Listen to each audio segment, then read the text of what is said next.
Di era digital, ketika semua orang punya akses terhadap internet, banyak hal yang harus kita mulai perhatiin. Salah satunya tuh budaya di media digital. Nah, masih ingat kan dengan predikat netizen paling tidak sopan se-Asia Pasifik terhadap netizen Indonesia?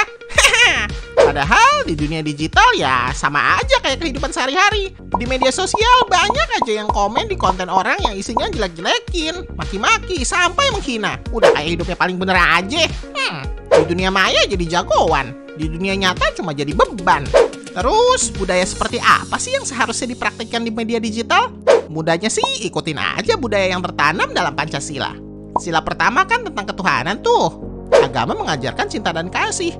Agama mana sih yang mengajarkan kebencian? Kagak ada. Begitu juga di sosmed.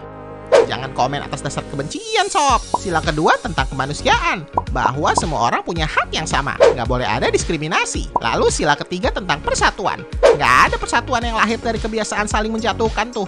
Nggak ada persatuan yang lahir dari ujaran kebencian. Udahlah, woles aja di sosmed. Sila keempat tentang musyawarah dan mufakat. Di media digital, semua bebas berekspresi. Boleh saling kritik, boleh saling memberi saran. Cuma ya ingat, musyawarah kan ada etikanya. Sila kelima tentang keadilan sosial. Nah, media digital bisa tuh dipakai jadi tempat saling bantu.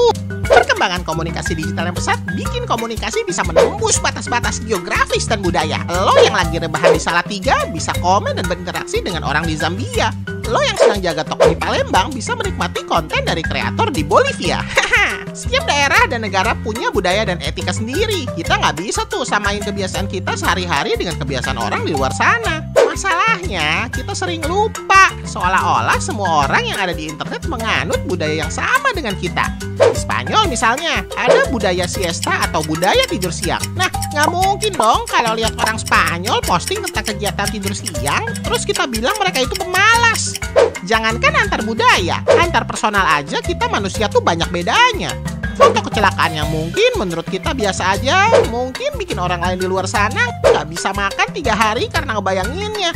Makanya perlu banyak pertimbangan juga sebelum memposting sesuatu di media digital, sob. Itulah netiquette atau etika berinternet. Nggak tertulis memang, tapi perlu diketahui dan dibiasakan biar media digital jadi ruang yang sehat buat berkreasi dan berkomunikasi. Etika berinternet bikin kita saling merasa nyaman sehingga media digital bisa jadi ruang buat kita berkembang. Selain itu, perlu juga diperhatikan agar aktivitas kita di media digital bukanlah aktivitas yang melanggar hukum. Aktivitas pembajakan, pornografi, dan kejahatan lainnya yang jelas-jelas melanggar hukum ya tentu jangan dilakukan, sob. Hukum di dunia nyata dan dunia maya ya sama aja. Lo hapus juga masih nyisa jejak digitalnya.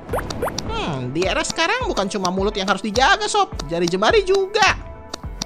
Jari yang nggak dijaga bisa bikin orang lain sakit hatinya. Dampaknya bisa panjang. Bisa bikin kepercayaan diri rendah, malas bersosialisasi, terus menyendiri, depresi, dan yang paling parah, bikin orang berniat bunuh diri. Alah cemen, masa dibercandain doang depresi? Nah, kita tuh nggak pernah tahu karakter dan latar belakang seseorang. Bisa jadi komentar kecil yang kita anggap bercanda justru membuka luka masa lalunya. Dan kita nggak tahu udah berapa lama ia membawa beban sedihnya. Ya, kalau kita nggak bisa bikin orang seneng, paling nggak jangan nambah beban mereka ya, sob.